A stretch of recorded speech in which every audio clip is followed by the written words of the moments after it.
원택에 의해서 또 하나 종목 GI 이노베이션입니다. 이거 이제 반도체 관련주가 아니고 바이오 관련주예요. 그런데 지금 올릭스가 상당히 여기서 이제 상승을 했어요. 이렇게 상승을 했어요. 큰 뉴스 없이 사실은. 근데 원래 저평가했다는 그 리포터 하나로 지금 여기까지 올라갔는데 기술력이 나름 있죠. 올릭스도 있는데 원래 조금 이제 기술력이 좀 괜찮은 게 GI 이노베이션이라고 요 회사예요. 기술력이 바이오 쪽에서 보면은 A 등급이에요. A 등급 굉장히 좋아요. 그리고 기술 이전 성과도 한 2건 정도 있어요. 하나는 뭐 레스트 랭라자라고 해서 유한여행 쪽에 좀 했고 1조 4천억이고 물론 이거 좀 한지는 좀 됐어요. 2020년도에 좀 했었고 그다음에 중국에 있는 바이오 업체에 한 9천억 정도에 했어요. GI 101, GI 301. 현재 개발 중인 것은 GI 213. 물론 이제 GI 101 같은 경우도 뭐요, 지금 이상 단계예요. 이상 단계이기 때문에 기술력이 있으니까 일상 전이나 일상에서도 이렇게 지금 기술 그 자금이 이전 성과 자금이 좀 드러났던 거거든요. 근데 물론 최근에 기술 성과는 별로 없었다. 그럼 이 주가를 보면 6월 달에 이렇게 상승했잖아요. 얘가 이제 알레르기 쪽에 좀 있어요. 시장에. 알레르기 상황인데 알레르기를 거의 뭐 다른 회사 한 군데가 독점하는 걸로 알고 있어요. 예를 들면 여러분이 잘 보시지 모르겠지만 지금 명역 항암제 기술력 정말 남다른 게 있을까 뭐 이렇게 써 있는데 이 내용 뭐 괜찮아요. 한번 읽어 보시면 쭉 이렇게 내용이 있고 항암제 관련 주식이에요. 이게 항암제 관련 주식인데 그것도 알레르기 시장 블루오션일까라고 해서 지금 알레르기 시장 같은 경우에는 기존 플레이어가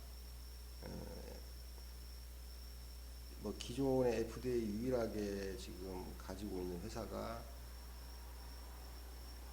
잠깐만요. 이렇게 보시면 로슈 노바티스의 졸레요. 가장 큰 이 유일한 회사인데 여기에 지금 도전장을 내밀고 하고 있는 게 GI 이노베이션입니다.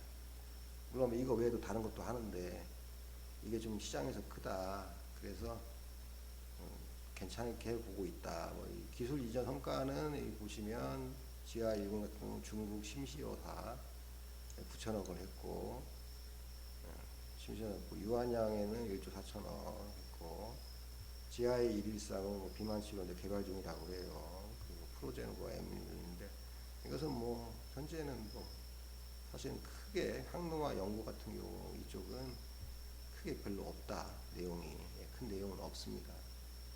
관심을 특별히 가질 필요는 없는데 근데 왜 바이오 쪽이 요 회사냐라고 이렇게 말씀을 드리면 기술력 대비 주가가 굉장히 저평가되어 있다. 그리고 여기 이때 보면 미국에서 바이러스 관련 학회가 있었어요.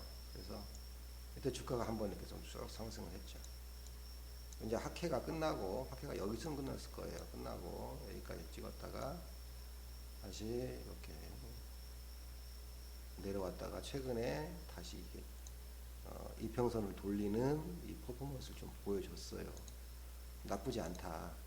그리고 이제 이 스케줄을 보면 9월 달부터 이제 9월 달에 폐암 학회 끝났죠. 끝났고 10월 달에 유럽 종양 학회가 있고 11월 달에 뭐 샌디에이고의 내셔널 뭐 거기서 하는 학회가 또 있고 12월 달에 미국 혈액 학회 해가지고 학회가 고형암이라든지 이런 쪽의 학회가 쭉 몰려 있어요.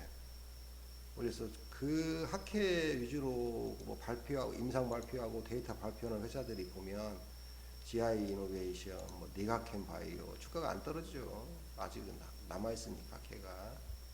그다음에 ABL 바이오 이것도 마찬가지예요. 주가가 안 떨어져. 얘들은 이제 시총이 이제 굉장히 큰 애들이고 보른로이 마찬가지예요. 학회가 남아 있으니까 잘 안 떨어지는 거고, 한미약품은 조금 지금 상승했다가 다시 주저앉았네요. 얘는 조금 좀 그렇고. 근데 가장 보면 주가가 쉽게 올라가고 가능성이 큰 거를 보면 GI 이노베이션이 그 중에 하나다. 또 하나는 GI 이노베이션도 원택처럼 코스닥 대형주로 이제 편입이 돼요. 내일부터. 내일 장이 끝난 후부터 편입이 돼요. 그래서 뭐 여러 가지를 하고 있기 때문에 그 중에 하나라도 재료로서 뉴스가 나오면 상당히 주가가 올라가는데 괜찮을 거다라고 보여서 GI 이노베이션을 말씀을 드리는 거예요. 한번 이 GI 이노베이션 관심 있게 보시고, 블로그나 이런 거 찾아보면 전문적인 지식이 없더라도 충분히 이해할 수 있는 내용이 있다.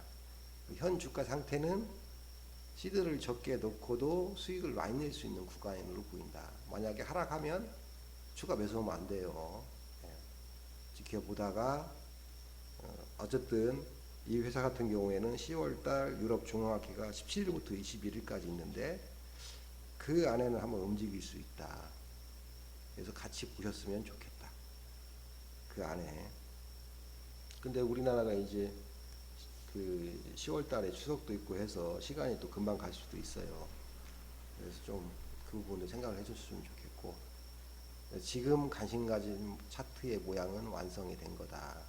또 내려오면 이 박스권을 유지할 확률도 있어요. 이렇게 조금 내려오면, 하락하면. 그럼 또 시간이 좀 걸리겠죠. 박스권에 내려오면. 또 여기 이탈하면 당연히 손절을 해야겠죠. 이탈을 한다는 것은 이 부분을 얘기하는 거예요. 쉽게 얘기하면. 차트를 보고 매매하는 건 아닌데, 이 부분을 이탈하면, 이게 근데 이 퍼센트가 작은 퍼센트는 아닙니다. 최소 7, 8% 이상은 되니까. 그건 조금 이제 고민이죠. 작은 편은 아니어서. 그래서 여기서 한 30% 정도 매수를 해보시는 것은 좋지 않을까. GI 에너지는 저도 가지고 있지 않습니다. 좀 전에 설명드렸던 원택도 가지고 있지 않습니다. 그래서 같이 한번 판단을 해보시고 하는 게 좋지 않을까 그렇게 생각이 듭니다.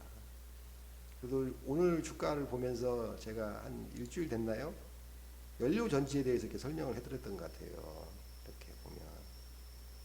근데 오늘 많이 상승을 했어요. 뭐 두산 피오셀, 범한 피오셀, 믿고, 그다음에 한선 엔지니어.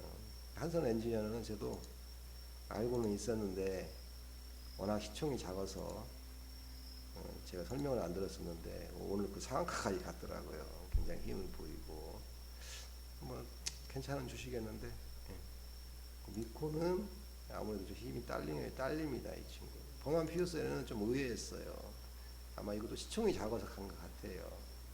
사실은 그 잠수함 사업에 많이 들어가는 건데 이렇게 상승할 줄 몰랐는데 많이 상승했어요. 두산 피오스 전고점까지 왔어요. 시작했던 게 더 갈지는 모르겠지만 좀 그렇고, SPO셀도 오늘 좀 상승을 했죠. SPO셀이 두산 피오셀이나 범한 피오셀, 두산 피오셀하고 비슷한 게 SPO셀이에요. 범한 피오셀은 좀 성질이 달라요. 건물이나 그런 쪽이 아니고 잠수함 쪽 그쪽으로 많이 보시면 되고, 미코는 여러 가지 하겠지만 특성이 별로 없다.